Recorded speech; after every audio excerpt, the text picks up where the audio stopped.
దేవునికి స్తోత్రము. మీ అందరికీ వందనాలు. ఈ దినము కొరకు సిద్ధపరిచినటువంటి లేఖన భాగంలో యోహాను సువార్త 21వ అధ్యాయము 6వ వచనము చదువుకుందాం.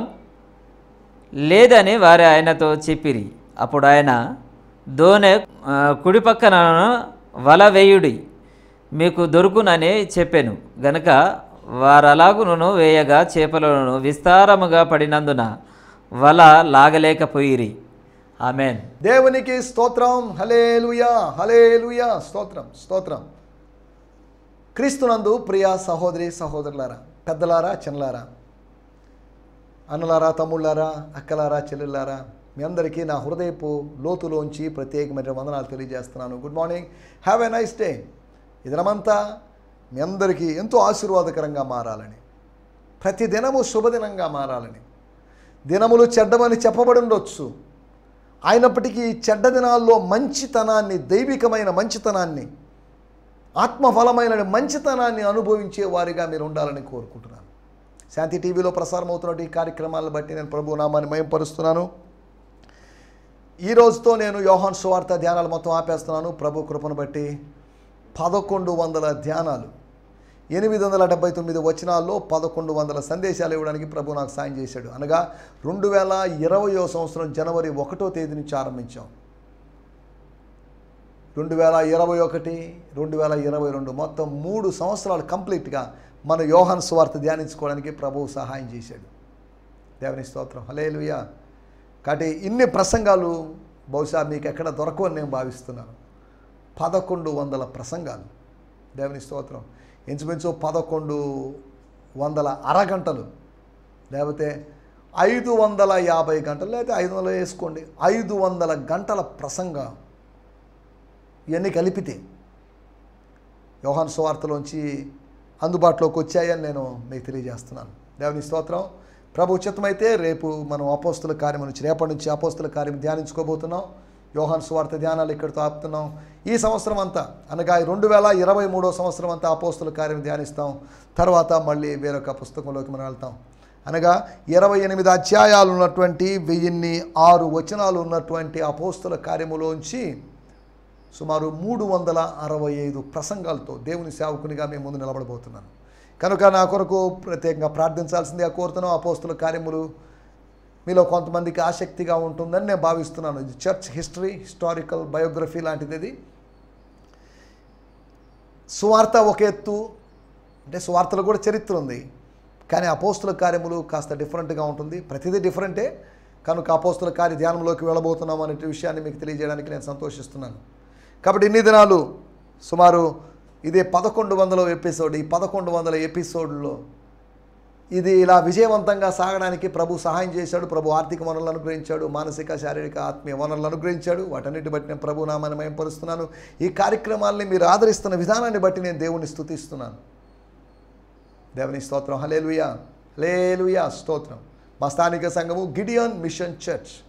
దానికి ప్రభు కృపను బట్టి కొన్ని బ్రాంచెస్ ఉన్నాయి. ఆ బ్రాంచెస్ అన్నిటిని బట్టి నేను ప్రభు నామాన్ని మహిమపరుస్తున్నాను. అల్లూరు రూట్లో ఉన్నటువంటి వెంకన్నపురం, లేకపోతే వెంకన్నపాలెం, బసవాయిపాలెం పక్కన ఉంటుంది. అంతేకాకుండా ముత్తుకూరు, అంతేకాకుండా పొదలకూరు అవతల, అనగా రాపూరు వెళ్ళేదారిలో ఉన్నటువంటి ముదిగేడు, అంతేకాకుండా దేవుని స్తోత్రం ఆదురుపల్లి సోమశిల రూట్లో ఉన్నటువంటి దేవుని స్తోత్రం, హల్లెలూయా, పల్లంకొండ లేకపోతే పర్లకొండ అనేటువంటి ఆ విలేజ్, అంతేకాకుండా వైఎస్ఆర్ నగర్, ఈ ప్రదేశాల్లో పరిచర్య చేయడానికి ప్రభు సాయం చేస్తున్నాడు. ఈ బ్రాంచెస్ అన్నిటి బట్టి నేను ప్రభు నామాన్ని మహిమపరుస్తున్నాను. సముద్ర తీరంలో లేకపోతే ముత్తుకూరు ప్రాంతంలో చిన్న పరిచర్య ఒకటి ఉంది. ఈ పరిచర్య విస్తరించాలని మీరు ప్రత్యేకంగా ప్రార్థించాల్సిందిగా కోరుతున్నాను. ఆర్థిక వనరులు ఇచ్చి మీరు సహాయం చేయమని నేను అడగడం లేదు, కానీ ప్రార్థన సహాయం చేయాల్సిందిగా మిమ్మల్ని ప్రేమపూర్వకంగా కోరుతున్నాను. రోజు కనీసం 1 నిమిషం సమయం తీసుకొని ప్రభువా గిడియోన్ ఫెలోషిప్ ఇంటర్నేషనల్ GFI మినిస్ట్రీస్ని మీరు దీవించండి. GMC మినిస్ట్రీస్ని, గిడియోన్ మిషన్ చర్చ్ మినిస్ట్రీస్ని మీరు దీవించండి. వారి బ్రాంచ్ సంఘాలను మీరు దీవించండి, ప్రార్థించాల్సిందిగా కోరుతున్నాం. ప్రభు కృపను బట్టి 3 రాష్ట్రాల్లో లేకపోతే 4 రాష్ట్రాల్లో, అనగా ఆంధ్రప్రదేశ్, తెలంగాణ, తమిళనాడు, కర్ణాటక రాష్ట్రాల్లో సుమారు 130 మందికి పైగా దేవుని సేవకులు ఈ సహవాసంలో కలిసి పనిచేస్తున్నారు.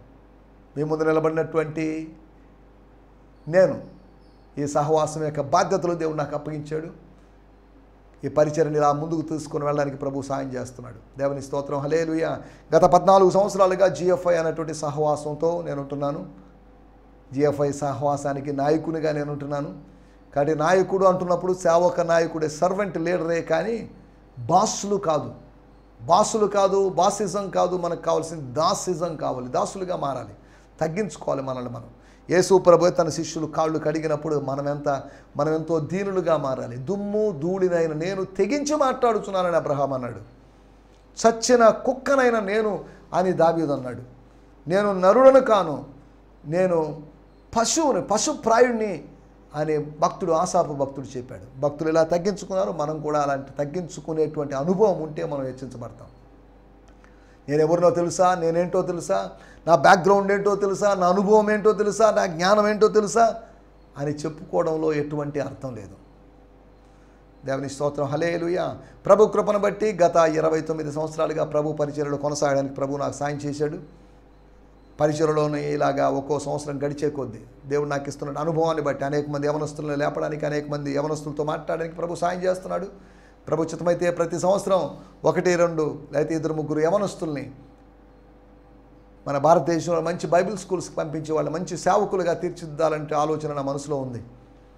కాబట్టి మీ దగ్గర ఉన్న యవనస్తులను నా దగ్గర పంపించండి, వాళ్ళు నాతో పాటు ఉంచుకుంటాను. తర్వాత వాళ్ళని ట్రైనింగ్ పంపిస్తాను, లేదా ట్రైనింగ్ పంపించి నా దగ్గర ఉంచుకుంటాను. 1 or 2 years వాళ్ళకి సేవాపరమైనటువంటి మెలకువలు నేర్పించి వాళ్ళని మీ స్థానిక సంఘాల్లో ఒక మంచి సేవకులుగా నిలబడడానికి నా వంతు నేను కృషి చేస్తాను. దేవుని స్తోత్రం. హల్లెలూయా. రండి మనం ఈ సమయంలో దేవుని వాక్యాన్ని ధ్యానించుకుందాం. నిన్నటి దినం మనం ఆలోచించిన విషయాలు యేసు యొక్క నడిపింపు, the guidance of the lord. దేవుని నడిపింపు ఓకే, పరిశుద్ధాత్మ నడిపింపు ఒకటి ఓకే. యేసు నడిపింపు ఏంటండి? యేసు లేడు కదా. యేసు లేకపోతే ఏంటి? యేసు ఆత్మ ఉందిగా మన మధ్యలో, పరిశుద్ధాత్ముడు మన మధ్యలో ఉన్నాడుగా. పరిశుద్ధాత్ముడు యేసు కన్నా పూర్తిగా భిన్నమైన వ్యక్తి కానే కాదు. వీళ్ళందరికీ ఒక సిమిలారిటీ ఉంది. వీళ్ళందరికంటే ఈ ముగ్గురికి, అనగా తండ్రి, కుమార, పరిశుద్ధాత్మలు వేరు కాదు, వారు ఒకటే. సరే, ఆ త్రిత్వ సిద్ధాంతంలోకి మనం ఇప్పుడు వెళ్ళడం లేదు. దేవుని స్తోత్రం. హల్లెలూయా. నిన్నటి దినం మనం ఆలోచించినటువంటి విషయాలు, యేసు నడిపింపు. యేసు నడిపిస్తాడు నా దేవుడు అని భక్తులు పాడాడు. యేసు ఎక్కడి నుంచి ఎక్కడికి నడిపిస్తాడు అనే దాని గురించి మనం ఆలోచించాం. ఒకటి, ఆయన శిష్యుల యొక్క భౌతికమైనటువంటి, లేకపోతే ఆ ఫిజికల్ ఎంటర్టైన్మెంట్లోంచి, అనగా భౌతికమైనటువంటి సంతోషంలోంచి, ఆ భౌతిక సంతోషపు అనుభవంలోంచి, భౌతికమైనటువంటి ఇష్ట అనుభవాన్ని బట్టి, దేవుని స్తోత్రం. హల్లెలూయా. అక్కడి నుంచి పశ్చాత్తాపపడాల్సిన పరిస్థితిలోకి ప్రభు వాళ్ళు నడిపించాడు. అనగా పేతురును నడిపించాడు. పేతురు మాత్రమే కాదు, మిగతా వాళ్ళలో కూడా పశ్చాత్తాపం ఉంటుంది. అక్కడ ప్రస్తావించబడలేదు.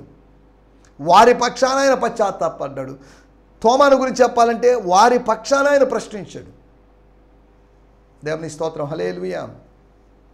మనం ఆలోచించిన విషయం, అతను వారి యొక్క సంతోషము నుంచి దేవుడు సంతాపంలోకి నడిపించాడు. దైవికమైన సంతాపంలోకి, దైవికమైన విలాపంలోకి, గాడ్లీ సారోలోకి నడిపించాడు. గాడ్లీ జాయ్ ఉంది, రిజాయిసింగ్ ఉంది, గాడ్లీ సారో కూడా ఉంది. నవ్వడానికి సమయం ఉంది, ఏడవడానికి సమయం ఉంది. ఏడ్చేవాళ్ళు ఏడవాలి, నవ్వేవాళ్ళు నవ్వాలి. ఏడ్చేవారితో కూడా ఏడవాలి, నవ్వేవారితో కూడా నవ్వాలి. నవ్వుని ఏడుపుని మిక్స్ చేసుకొని మనం చేయడానికి వీల్లేదు. కాసేపు నవ్వు కాసేపు ఏడుపు ఉంటే పిచ్చోళ్ళు అనుకుంటారు. కాబట్టి for everything there is time. ప్రతిదానికి సమయం ఉందని దేవుని వాక్యం చెప్తుంది. సరే, దేవుని స్తోత్రం. హల్లెలూయా. ఒకటి, సంతోషం నుంచి సంతాపంలోకి. రెండో విషయం మనం ఆలోచించాం, సేవ చేయలేని స్థితి, సేవ చేయలేని నిస్సహాయత, సేవ చేయలేనటువంటి స్థైర్యాన్ని కోల్పోయినటువంటి పరిస్థితి. ఇంకేం సేవ చేస్తామండి? ఆయన ఉన్నాడు, ఆయన చెప్పాడు, గ్రామాలకు వెళ్ళాం, ఇద్దరిద్దరంగా వెళ్ళాం, టీం వర్క్ చేసాం, దెయ్యాలను వెళ్ళగొట్టాం, రోగుల బాగు చేసాం, సువార్త ప్రకటించాం. ఇక ఆయన లేడుగా, ఇకెందుకు? ఇక అవసరం లేదుగా, ఇక మినిస్ట్రీ అవసరం లేదుగా, ఇకేదో పూర్వ బతుకులు బతుకుదాం, పాత జీవితం జీవిద్దాం అన్నట్టుగా వాళ్ళ ధోరణి ఉంది. నేను చేపలు పట్టబోదును, అదేదో ఘనకార్యం చేయబోయినట్టుగా ఘనంగా చెప్పేసరికి వెంటనే దానికి స్పందించారు. మంచి వాటికి రోజుల్లో సానుకూలంగా స్పందించరు, చెడ్డవాటికి మాత్రం బాగా స్పందిస్తారు. పరిచర్య కొరకు ఎంతమంది ఇస్తారంటే ఇవ్వరు. కానీ అవసరమైన వాటి కోసం అంటే ప్రేమ విందు కోసమో లేకపోతే సాంఘిక కార్యక్రమాలు సోషల్ యాక్టివిటీస్ కోసం అయితే ఇస్తారు. దేవునికి స్తోత్రం, హల్లెలూయా. మనం ఆలోచిస్తున్నట్టు విషయాలు. రెండో విషయము, సేవ చేయలేని తత్వంలో నుంచి, స్థితిలో నుంచి. స్తోత్రం. చాలామంది సేవను విడిచిపెట్టిపోతున్నారు. మాకు వద్దండి ఈ సేవ, మేము చేయలేమండి ఈ భారభరితమైన సేవని అని డ్రాప్ అవుతున్న వాళ్ళు. అమెరికా దేశంలో బార్నా అనేటువంటి ఒక సర్వే ద్వారా ఇంచుమించు 20% మంది పాస్టర్లు మినిస్ట్రీ వదిలిపెట్టేసి వస్తున్నారు ప్రతి సంవత్సరం. 20% of the pastors are leaving the ministry because of some problems in USA, according to a survey. ఎంత విచారకరం చూడండి. ఇలాగా కొన్ని సంవత్సరాలు గడిచేసరికి క్రైస్తవ దేశం అని చెప్పబడినటువంటి, లేకపోతే క్రైస్తవులు అధికంగా కలిగినటువంటి దేశం అని చెప్పబడిన దేశం క్రమంగా క్రైస్తవ రహిత దేశంగాను మారే అవకాశం ఉంది. పాస్టర్లు విత్డ్రా కాకూడదు, పాస్టర్లు బ్యాక్ స్లైడ్ కావడానికి వీల్లేదు. దైవజనులు నిలబడాలి, బోధించేవాళ్ళు నిలబడాలి, ప్రవక్తలు, అపోస్తలు, కాపరులు, ఉపదేశకులు నిలబడాలి. దేవుని స్తోత్రం, హల్లెలూయా. రెండో విషయాన్ని మనం ఆలోచించాం. సేవ చేయలేని స్థితిలో ఉన్నావేమో, ఏం చేయలేక చేతులు కట్టుకోనండి, ఏముంది మినిస్ట్రీ చేయడానికి, వీక్లీ ప్రోగ్రామ్స్ ఏమున్నాయి, బిలీవర్స్ ఎక్కడున్నారు, విశ్వాసులు ఎక్కడున్నారు అని అనుకుంటూ ఉన్నావేమో. వాళ్ళు కూడా ఒకప్పుడు అటువంటి స్థితిలో ఉన్నారు. యేసు ప్రభు ఇచ్చిన పిలుపు, no problem, you just follow me, నువ్వు నన్ను వెంబడించు. You don't worry about John, Yohanu గురించో ఇతర శిష్యుల గురించో నువ్వు వర్రీ కావాల్సిన అవసరం లేదు, వాళ్ళ గురించి విచారించాల్సిన అవసరం లేదు, ఆందోళన చెందాల్సిన అవసరం లేదు. యూ జస్ట్ ఫాలో మీ. 3.5 సంవత్సరాల్లో అనగా నువ్వు బొంకడానికి ముందుగా ఉన్నట్టుగా, అనగా దాని అర్థం అంటున్నట్టుగానే కాదు, ఎలా ఉన్నావో అంటి పెట్టుకొని ఉన్నావో అలాంటి అదే రిలేషన్ మళ్ళీ రిన్యూ చేసుకుని ఉండు. నువ్వు నన్ను వెంబడించు. ఆ రోజు వెంబడించమన్నప్పుడు వలలు దోణులు వదిలిపెట్టి అలా వదిలిపెట్టి వచ్చేసి ఉపేక్షించుకొని రా, అపేక్షించుకొని కాదు. సేవకు వచ్చిన వాళ్ళారా దయచేసి గుర్తుపెట్టుకోండి, సమస్తాన్ని ఉపేక్షించి రావాలి కానీ అపేక్షిస్తూ రావాల్సిన అవసరం లేదు. పోనీ నేను సేవకుడైనా నాకు కొద్ది పెద్ద పేరు వచ్చేస్తుంది, సేవకుడు అయిపోయాను నాకు మంచి డబ్బు వస్తుంది, నో, ఇవన్నీ కానే కాదు సేవ యొక్క ఉద్దేశాలు. ఈ రోజులో పబ్లిసిటీ చేసుకునే వాళ్ళు చేస్తున్నారు, పబ్లిసిటీ తెచ్చుకునే వాళ్ళు తెచ్చుకుంటున్నారు. దానికోసం దేవుడు మనల్ని పిలవలేదు. To glorify his name, to declare his name, ఆయన నామాన్ని మహిమపరచడానికి, ఆయన నామాన్ని ప్రకటించడానికే కానీ మన సొంత మహిమ కోసం, మన ఓన్ గ్లోరీ కోసం మనం పిలవబడలేదనే సంగతిని గుర్తు చేస్తున్నాను. మూడో విషయము, స్వల్పములో నుంచి లేదా శూన్యములో నుంచి సమృద్ధిలోకి. జీరో ఉంది అనగా ఏమీ లేదు, వాళ్ళ దగ్గర 153 వచ్చేసాయి. వాళ్ళ వలలోకి 153 వచ్చాయి. రాత్రంతా ప్రయత్నం చేసినప్పటికీ, కొన్ని గంటలు ప్రయాసపడినప్పటికీ, 5 గంటలు 6 గంటలు 7 గంటలు ప్రయాసపడ్డారు, నథింగ్ హ్యాపెండ్, ఏమీ జరగలేదు. స్తోత్రం. ఇప్పుడు గమనించండి, ఖాళీ వలలో 153 చేపలు వచ్చాయి. ఖాళీ హృదయంలోకి, ఖాళీ దోణిలోకి, ఖాళీ జీవితంలోకి, ఖాళీ దివిటీల్లోకి. దేవుని స్తోత్రం. ఎంటీగా ఉందా, దాన్ని దేవుడు ఫిల్ చేస్తాడు. నీ ఖాళీ వలను నింపుతాడు, నీ ప్రయత్నాలను నింపుతాడు, నీ ప్రయత్నాలను ఆయన ఇంకా ప్రమోట్ చేస్తాడు, నీ ప్రయత్నాల ద్వారా ప్రయోజనం కలిగేటట్టు చేస్తాడు. ఆరంభ దినాల్లో లేకపోతే ప్రారంభ దినాల్లో ప్రయత్నాల వల్ల పెద్ద ఫలితం లేకపోవచ్చు, కానీ తర్వాత రాబోయే రోజుల్లో ఆ ప్రయత్నాల వలన ఎన్నో ప్రయోజనాలు ఉంటాయి. దేవుని స్తోత్రం, హల్లెలూయా. మూడో విషయము, సముద్రములో నుంచి సముద్రపు దరికి వారిని పిలిచాడని, అనగా లోపల సముద్రంలో చిక్కుకొని పోయినారేమో. ఆ తిబెరయ సముద్రం, లేకపోతే ఆ గలిలియన్ సీ, లేకపోతే గెన్నెసరత్ అనబడినటువంటి ఆ సరస్సు, దానికి 3 పేర్లు, తిబెరయ సముద్రం, గలిలియన్ సీ, అంతేకాకుండా గెన్నెసరత్ లేక్ అనేటువంటి 3 పేర్లు. దేవుని స్తోత్రం, హల్లెలూయా. సరస్సులోనో, సముద్రంలోనో, స్రవంతిలోనో అనగా నదిలో, లేదా ఏదైనా కాలువలోనో, ఏదైనా ఊబిలోనో ఎక్కడ చిక్కుకొని పోయినా దేవుడు నిన్ను పిలుస్తున్నాడు, రమ్మని పిలుస్తున్నాడు. రా, బయటకు వచ్చేసి రాగలవు, దేవుడు సహాయం చేస్తాడు, దేవుడు చెయ్యి అందిస్తాడు. దేవుని స్తోత్రం. వీటి గురించి మనం గత ఎపిసోడ్లో మాట్లాడుకున్నాం. సముద్రంలో నుంచి, జీవన సముద్రంలో నుంచి నిత్య జీవపు తీరంలోకి దేవుడు ఒకరోజు నేను నిలబెడతాడు. ఆయన ఉన్న తీరంలోకి నేను పిలుస్తున్నాడు. ఆయన సముద్రంలో ఉండి పేతురుని పిలిచాడు. సముద్రంలో నడుస్తూ ఆయన పేతురుని పిలిచాడు. ఇప్పుడు ఆయన దరిని నిలబడి పేతురుని పిలుస్తున్నాడు. ఆయన ఎక్కడున్నా ఆయన దగ్గరికి పిలుస్తాడు.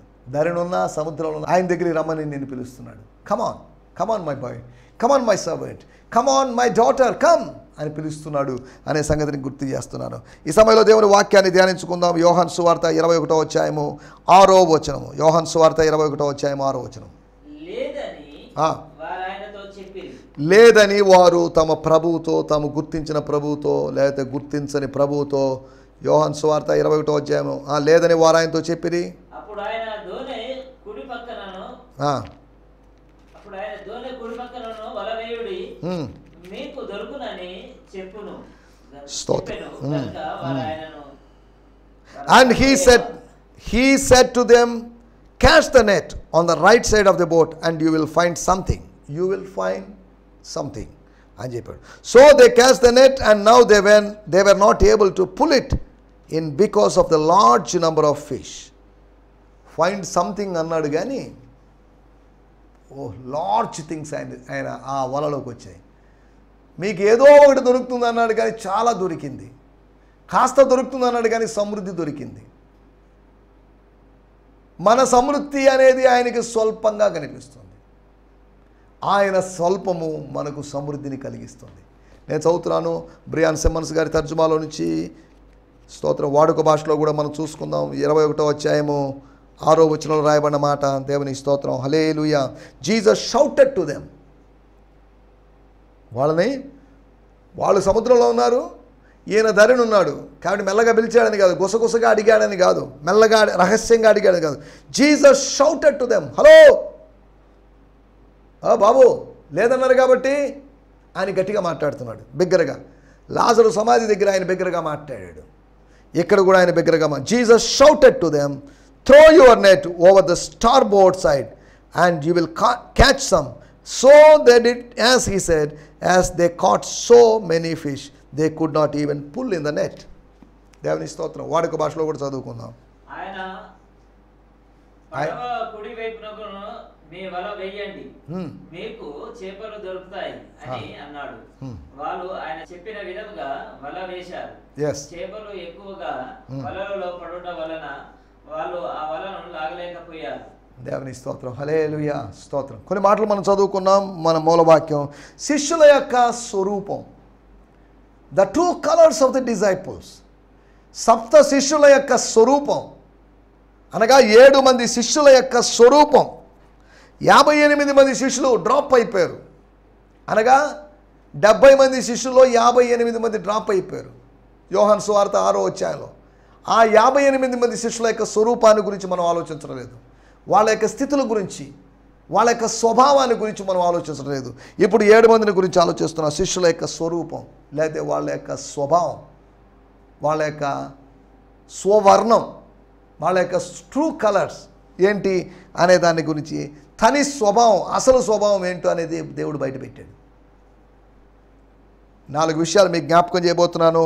1వ విషయం, మొట్టమొదటి విషయం 21వ అధ్యాయము 6వ వచనంలో చివరి భాగంలో రాయబడింది, విస్తారముగా పడినందున వల లాగలేకపోయారు. లాగలేకపోయారు. దేవుని స్తోత్రం. హల్లెలూయా. లాగినోళ్లే ఇప్పుడు లాగలేకపోతున్నారు. ఖాళీగా ఉన్నప్పుడు లాగొచ్చు, నిండుగా ఉన్నప్పుడు లాగలేము. సముద్రములో ఉన్నదాన్ని దరి మీదకి లాగాలి. ఇప్పుడు సముద్రములో ఉన్నది సముద్రంలో ఉండడం వల్ల ప్రయోజనం లేదు.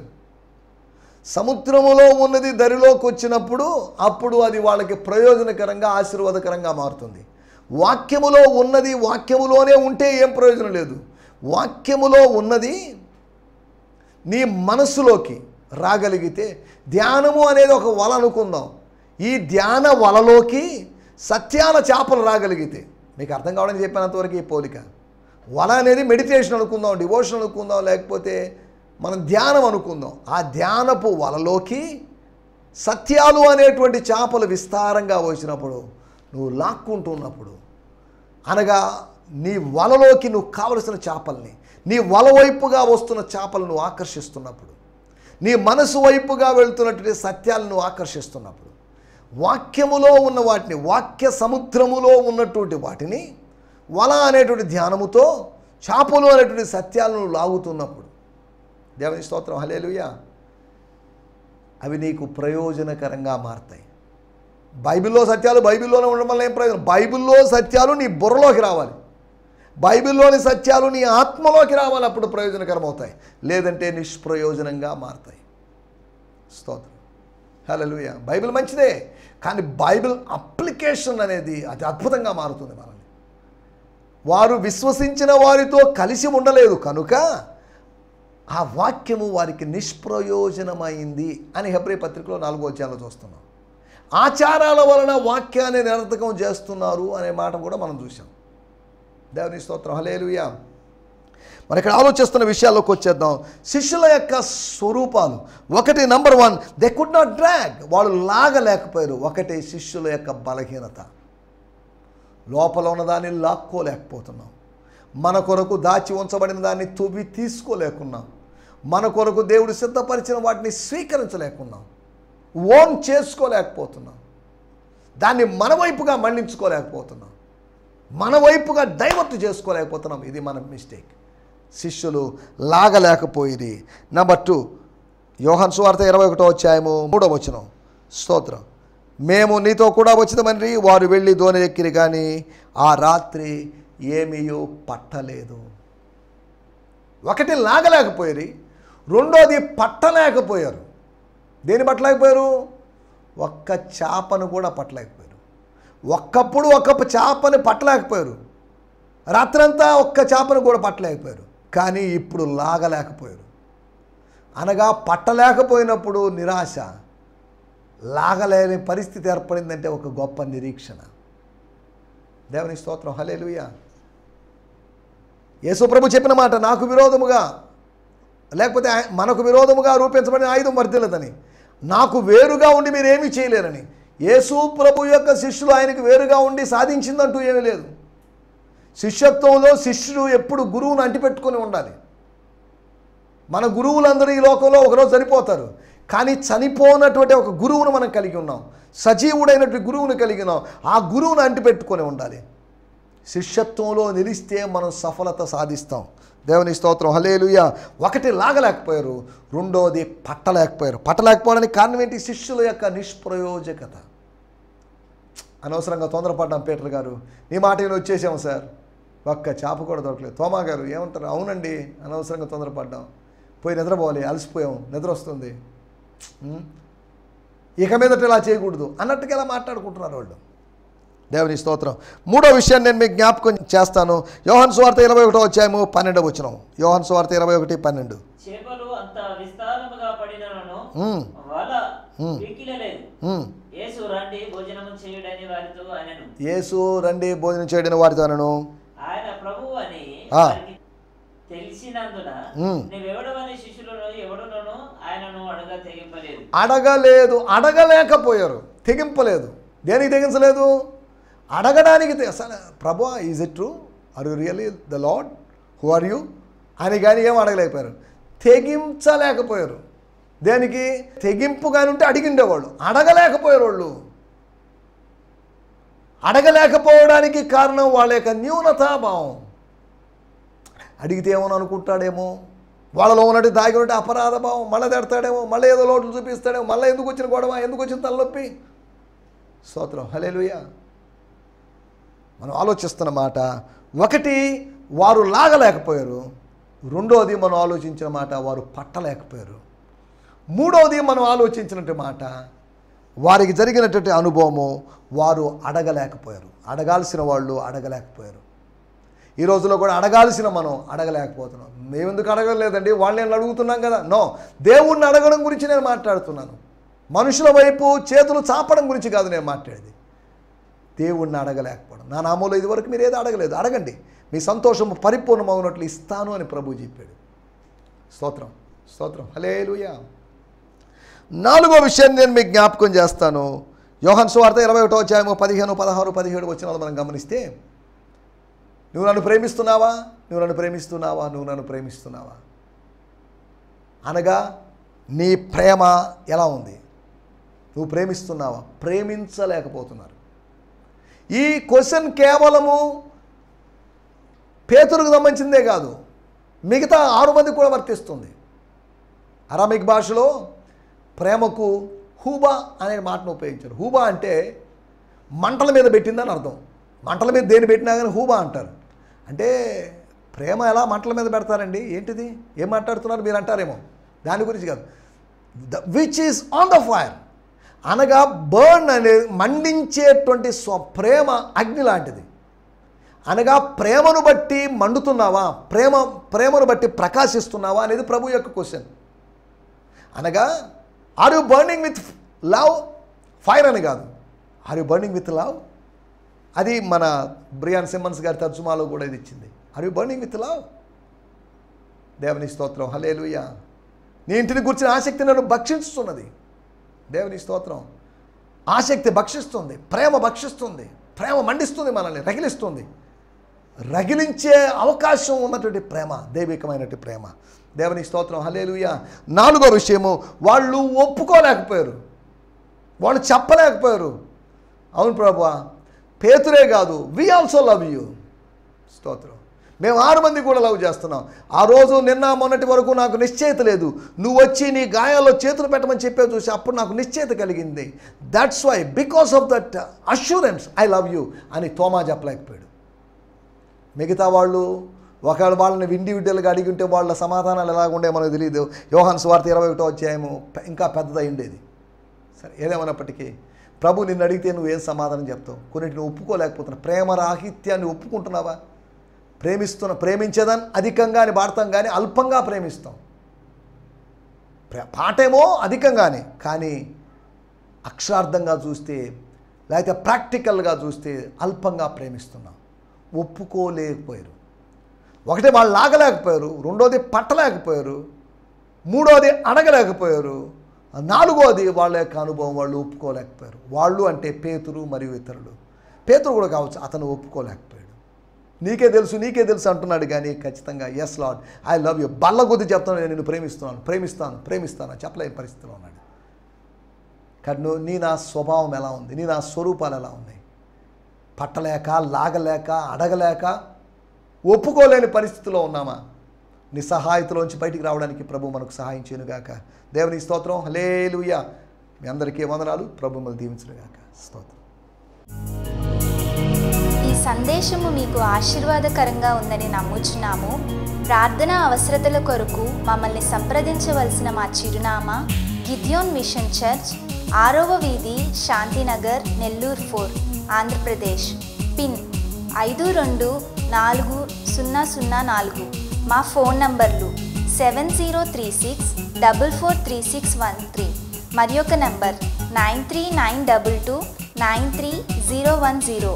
మా ఈమెయిల్ ఐడి gfihmi2015@gmail.com. దేవుడు మిమ్మును ఆశీర్వదించునుగాక. ఆమేన్.